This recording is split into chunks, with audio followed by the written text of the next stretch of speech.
দুনিয়ার থেকে যখন বিদায় নিতেছিলেন তখন চোখে পানি ছিল, কিন্তু নিজের ফ্যামিলির জন্য না।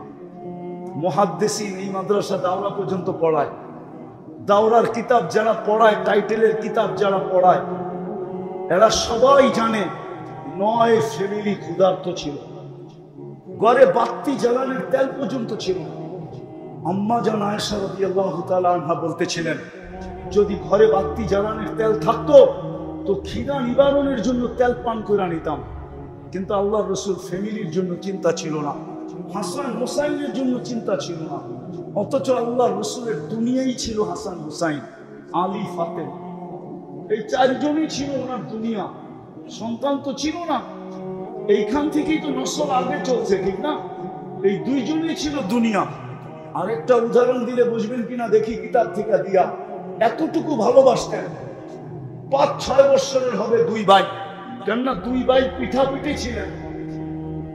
আয়েশা নানার কোলে বসে বলতেছে, নানা যান আপনি উত্তম না আমরা 2 জন উত্তম? আল্লাহ রাসূল সাদা সিধা জবাব দিয়েছে, আমি উত্তম। সত্য তো এটাই, ঠিক না? হ্যাঁ, 2 ভাই হাসতে হাসতে কুটা কুটা। আল্লাহ রাসূল বলছে, হাসো কেন? জবাব হয় না। বলে তাইলে 2 জন উত্তম কে? আমরা 2 জন। কয় কি কইরা? আমাদের আম্মাজানকে চিনেন? বলছে বলো। আম্মাজানের পরিচয় দিয়া বলতেছে, উম্মুকা লাইসা বিশাই, উম্মুকা আমামা উম্মিনা লাইসা বিশাই। আমাদের আম্মার সামনে আপনার আম্মা কিছুই না, কেন আমাদের আম্মা তো জান্নাতের মহিলাদের সর্দার, না কি? সত্য তো? আপনার আম্মা তো কিছু না, ঠিক না? বলছে আমাদের আব্বাজানকে চিনেন? বলছে বলো। আব্বার পরিচয় দিয়া বলতেছে, আবুকা আমামা আবিনা লাইসা বিশাই।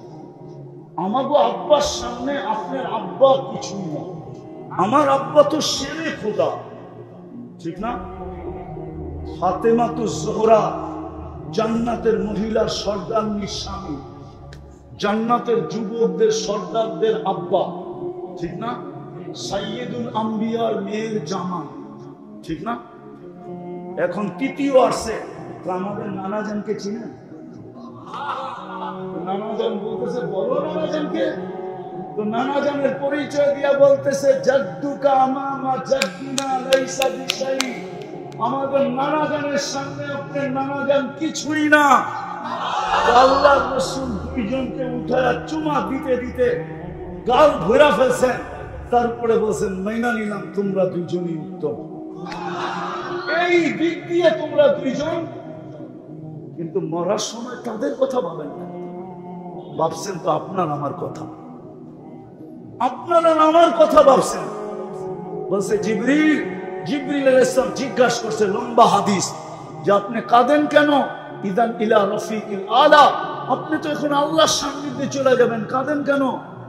আল্লাহু ইয়ান্তাযিরু, আল্লাহ আপনার অপেক্ষায় অপেক্ষমান। ঊর্ধ্ব জগতে খুশির বন্যা চলতেছে, খুশি আর খুশি ফেরেশতাদের ভিতরে। হাবিব ইয়াসিনুল হাবিব, বন্ধু আজকে চিরদিনের জন্য বন্ধুর কাছে চলে আসবে, আপনি কাঁদেন কেন? বলছে জিবরিল, কাঁদি কেন বলবো, আমার পরে আমার উম্মতকে কে দেখা রাখবে? ফামান লিবাদি উম্মতি, আমার পরে আমার উম্মতকে কে দেখা রাখবে? কে বুকে জড়ায় রাখবে? কে পাহারা দিয়া রাখবে? কে মাথায় হাত দিয়া রাখবে? আমার উম্মতকে কে দেখবে? আজকে উম্মত রাসূলের ইজ্জত রাখে, যদি রাখতো, রাগ হয় না যুবক, তোমাদের পায়ে হাত দেই, তাহলে তোমরা নেটে দেখা কোনোদিন চুল কাটতে না। মা বোনরা কোনোদিন নেটে দেখা সাজগুজ করতো না। সবাই উলামাদেরকে জিজ্ঞাসা করতো, মা বোনরাও সারাদিন জিজ্ঞাসা করতো, বলেন বলেন আমাকে ফাতেমা কিভাবে সাজতো, আমি ওইভাবে সাজবো। আম্মাজান আয়েশা কিভাবে সাজতো, আমি ওইভাবে সাজবো। আম্মাজান খাদিজাতুল কুবরা কিভাবে সাজতো, আমি ওইভাবে সাজবো। আমি 11 আম্মাজান কিভাবে সাজতো, আমাকে বলেন, আমি ওইভাবে সাজবো। সাহাবায়ে কেরামের মা বোনরা কিভাবে সাজতো, আমাদেরকে বলেন, আমরা ওইভাবে সাজবো। যুবক যুবকরাও জিজ্ঞাসা করতো আল্লাহর রাসূল কিভাবে চুল কাটছে আমাকে বলেন, আমি আল্লাহর রাসূলের আদর্শে চুল কাটবো। ওমর কিভাবে কাটছে বলেন, আমি ওমরের আদর্শে চুল কাটবো। আবু বকর কিভাবে কাটছে বলেন, আমি আবু বকরের আদর্শে চুল কাটবো। উসমান কিভাবে কাটছে বলেন, আমি উসমানের আদর্শে চুল কাটবো। আল্লাহ তো রাসূল তো বলছে আসহাবী কান নুজুম বিআইহিম ইত্তাদাইতুম ইহতাদাইতুম, আমার 100 লক্ষ সাহাবী তারকারাজির ন্যায় যার আদলে তুমি চলবে, যার আদর্শে তুমি চলবে, এদের সাথে তুমি মিলিত হবে, তোমার উপর আল্লাহ রাজি হবে, জান্নাত তোমার জন্য অবধারিত হবে। তাহলে তো সারাদিন হুজুরদের কাছে ফোন আসতে থাকতো, মেয়েদের পক্ষ থেকে, যুবকদের পক্ষ থেকে, পুরুষের পক্ষ থেকে, শিক্ষিতের পক্ষ থেকে, গরিব ধনীর পক্ষ থেকে, যে আমি এর আদর্শে চলতে চাই, আমাকে আদর্শ বলে। আজকে আমার কান্না তো এটাই, যে রসুল যাওয়ার সময়, যে রসুল যাওয়ার সময়, ছোট ফ্যামিলি আসে, যে রসুল যাওয়ার সময় বলতেছে চোখে পানি উম্মতের জন্য। চলেন আরেকটু দেখাই, দেখি আপনাদের দিলে লাগে কিনা। আজকেও আমি পুরা টিম নিয়ে আসতে পারি, পুরা টিম। টিম বুঝেন? আরে টিম বুঝেন? টিম পুরা জামাত নিয়ে আসতে পারি এখানে। যারা স্বপ্নে দেখছেন আল্লাহ রসুল হাতিমে কাবায় বসে কাঁদতেছে, পোড়া সেজদায় পোড়া কাঁদতেছে, জিজ্ঞাসা করছেন ইয়া রাসূলুল্লাহ কাঁদেন কেন? তো বলছে আমি বাংলাদেশের সরল সহজ সাদা সিধা, বাংলাদেশের মানুষ সরল সহজ, বাংলাদেশের মানুষ সাদা সিধা, যেদিকে বাতাস দেখে ওইদিকে পাল তোলে, যেদিকে বাতাস দেখে ওইদিকে কি করে, চিন্তা করে কিছু করে না। একটা বাংলার প্রবাদ বাক্য আছে না, হুজুকে বাঙালি, এই সাদা সিধা দেখা। এই জন্য আমি বলি আমাদের একটা সুসংবাদ আছে আল্লাহ রাসূলের পক্ষ থেকে, সেটা হলো আমরা সাদা সরল সহজ। বলছে আমার বাংলাদেশের উম্মতের জন্য কাঁদতেছি আমি, এরা সরল সহজ সাদা সিধা, এদের ঈমান যে যেমনে পারতেছে সিনায় নিয়ে যেতেছে, এই জন্য আমি কাঁদতেছি। আল্লাহ ওয়ালারা দেখেন, জিজ্ঞাসা করেন আল্লাহ ওয়ালারা দেখে কি দেখে না, একটু পরেই শুনবেন, হুজুর হযরত বয়ান করবে একটু পরেই। আল্লাহ ওয়ালারা দেখেন আল্লাহর রাসূল উম্মতের জন্য এখনো কাঁদেন। আমি তো অক্টোবরের আগস্টের 17-16 তারিখে মদিনা মুনাওয়ারায় ছিলাম। যখনই যাই আমার মন চায়, মনের থেকে বলতেছি, আমাকে যদি অনুমতি দিত তাহলে আমি রওজায়ে আতহারে একটু কান পাইতা দেখতাম যে ভিতরে কি বলে।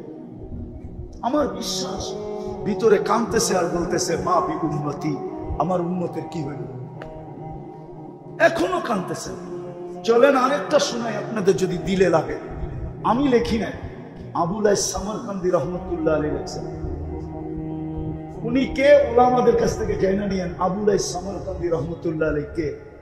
এই কথা শোনার পরে যদি কেউ আমার বিরুদ্ধে লেখেন তাহলে লিখতে পারেন, কিন্তু এটা আমার কথা না, কিতাব গাইটা বের করতে হবে। আবুল আইস সামারকান্দি রহমতুল্লাহ আলাইহি পাক দলিল লেখছেন, আল্লাহ রাসূল যখন কবর থেকে উঠবে, ওয়া ইয়াবকি ওয়া ইয়াকুল, কাঁদতে কাঁদতে উঠবেন আর বলতে বলতে উঠবেন জিবরিল ময়দান তো পুরাই খালি, পুরাই খালি, আমার উম্মত কোথায়? কোথাও তো কাউকে দেখা যায় না। তো জিবরিল আলাইহিস সালাম সান্ত্বনা দিবেন যে আপনি ব্যতীত জমিনের উপরে কোনো নবীও ওঠে নাই, কোনো রসুলও ওঠে নাই, কোনো উম্মতও ওঠে নাই, আপনার উম্মতও ওঠে নাই। আপনি শান্ত হন, শান্ত, তারপরে শান্ত হবে, এর আগে শান্ত হবে না। যে কবর থেকে উম্মতের জন্য কাঁদতে কাঁদতে উঠবে, ওই উম্মত আজকে নবীর লাজ রাখে নাই, ইজ্জত রাখে নাই। সারা দিন তো বাদই দিলাম, শুক্রবার তো আমাদের কাছ থেকে আল্লাহ রসুল চাইয়া নিয়েছিলেন। আমি হাদিস দিতেছি, আল্লাহ রসুল বলছিল শুক্রবার আমাকে দিয়া দিল, আমার উপরে বেশি বেশি দুরূদ পড়ো, দুরূদ আমার উপরে বেশি বেশি দুরূদ শুক্রবারে পড়ো। কিন্তু আজকে কি বার? সোমবার, শুক্রবার গেছে বেশি দিন হয় না।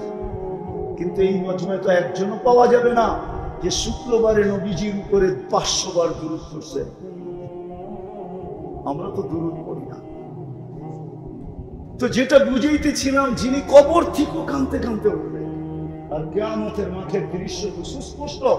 ১৬ লক্ষ নবীরা নাফসি নাফসি বলে চিৎকার দিবে, আর আমাদের নবীজি মাকামে মাহমুদ পাওয়ার জন্য, মাকামে মাহমুদ পাওয়া সত্ত্বেও আমরা তো দেখি সামান্য একটা চেয়ারের জন্য, কি ইউনিয়ন পরিষদের একটা চেয়ার, একটা ওয়ার্ডের একটা চেয়ার, কয়টা তাইলে এটা করি দিয়ে কত বড়, সামান্য একটা চেয়ারের জন্য মরতে রাজি, মারতে রাজি, ঠিক না? অথচ মাকামে মাহমুদ পাবে, কিয়ামতের দিন বসবে না, বসবে না, যুক্তি দিবে আমি বসবো না। বসলে 3 জায়গায় দৌড়াবে কে? আমি তো একজন হাউসে কাউসারে দৌড়াবো, উম্মতকে নিজের হাতে পানি পান করাবো, আবার মিজানের কাছে দৌড়াবো। পাল্লা যদি সামনে না ঝোঁকে তো আমি ওইখানে হাত উঠায়া দিয়া বলবো, আপনার প্রতিশ্রুতিগুলা স্মরণ করাবো। আপনি বলছেন সালতুতা শাফি তুসাফা, তো আমি চাইতে থাকবো, আপনি দিতে থাকবেন, আমি সুপারিশ করতে থাকবো, আপনি মঞ্জুর করতে থাকবেন। আরো অনেক প্রতিশ্রুতি কিয়ামতের মাঠে আছে। বিদায় আমি মিজানের কাছে দৌড়াবো, আবার আমি পৌঁছেরাতে ছুটবো। যদি উম্মত পার না হইতে পারে তাইলে দুরুদের কাঠি মাথায় দিয়া পার করায়। যে রাসূল মাকামে মাহমুদে বসবেন, আজকে আমরা তার লাজ রাখি না। যদি তার আদর্শের ইজ্জত রাখতাম তাইলে আমার সমাজে যা বলতে বলা হইতেছে তা বলার কোনদিন প্রয়োজন ছিল না। মুসলমান উম্মতে মুহাম্মাদি জান দিতে পারে, কিন্তু মাদকে হাত দিতে পারে না। বিশ্বাস হয় না আপনার কাছে? বিশ্বাস হয় না? হ্যাঁ, জান দিতে পারে না খায়া থাইকা, কিন্তু মাদক বহন করতে পারে না। জান দিতে পারে না খায়া থাইকা, কিন্তু মাদক ব্যবসা করতে পারে। জান দিতে পারে, কেন মাসলা তো দুনিয়ার না। মাসলা, মাদকের মাসলা কি দুনিয়ার মাসলা? মাসলা কোন জায়গায়? আখিরাতের মাসলা। কার মাসলা? মাসলা কোন জায়গায়? কোন জায়গার মাসলা? যদি মাসলা আখিরাতে না হইতো তাহলে আবু তালেবের কবর আমাকে কোনোদিন কাঁদাইতো না। আমি আগস্টের 17 তারিখে মক্কা মুকাররমা ছিলাম। আবু তালেবের কবর যতবার দেখছি ততবার আমাকে কাঁদাইছে। ওই 17 তারিখও আমাকে কাঁদাইতো না। বেশি দিনের কথা বলতেছি না, আমি আবু তালেবের কবর চিনি। তার পাশে কোন ফ্লাইওভারের উপর দিয়ে আসলে কোন জায়গায় দাঁড়াইলে কবর দেখা যায় একটু আমি চিনি। আমি না চিনা বলতেছি না, আমি চিনি। কেননা খাদিজাতুল কুবরা রাদিয়াল্লাহু তাআলা আনহার পাশের কবরটা হলো আবু তালেবের কবর, যার কবর এখনো জান্নাতুল মুআল্লা। ওই কুবরি বলে, আরবিতে বলে কুবরি, ওই কুবরির উপর দিয়ে আসলে আবু তালেবের কবর দেখা যায়। ওই কবর আমাকে 17 তারিখে কাঁদাইতো। যদি মাসলা আখিরাতের না হইতো, নাইলে মুহাম্মদুর রাসূলুল্লাহ নামাইছে কি হাতে? কবরে চাচা কি হাতে? কয় হাতে? আপনি চিনেন মুহাম্মদুর রাসূলুল্লাহর হাত কি? শুধু দস্তরখানে খানা খায়া শুধু হাতটা এইভাবে মুছছিলেন। আনাস ইবনে মালিক রাদিয়াল্লাহু তাআলা আনহু দস্তরখানে উনি জীবনভর পানি দিয়া পরিষ্কার করেন নাই। যখনই পরিষ্কারের প্রয়োজন হতো আগুনে নিক্ষেপ করতেন, আগুন ময়লাকে ছাই বানায়া দিত, বাহির করে ঝাড়া দিতেন, ফকফকে হয়ে যেত। একটা সুতা জ্বালানোর ক্ষমতা ছিল।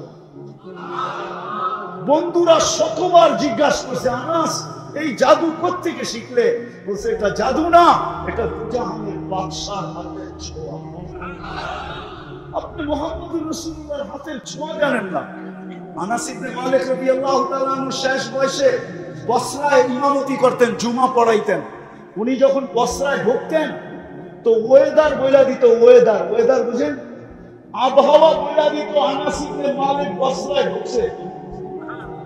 একদিন বসরাওয়ালারা বলছে, আনাস তুমি ঢুকলে আমাদের আবহাওয়া বইলা দেয়, তুমি ঢুকছো, এই সুগ্রাম কই পাইলা?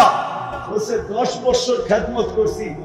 যখনই গরমের দিন আসতো আর আল্লাহর বন্ধুর শরীর থেকে মুহাম্মদুর রাসূলুল্লাহ সাল্লাল্লাহু আলাইহি ওয়াসাল্লামের শরীর থেকে যখন ঘাম ঝরতো আমি বোতলে জমা করতাম, এখন এত বছর পরেও আমি যখন জুমার দিন আসি তখন ওই ঘাম হাতে নিয়ে সারা শরীরে মাইখা আসি।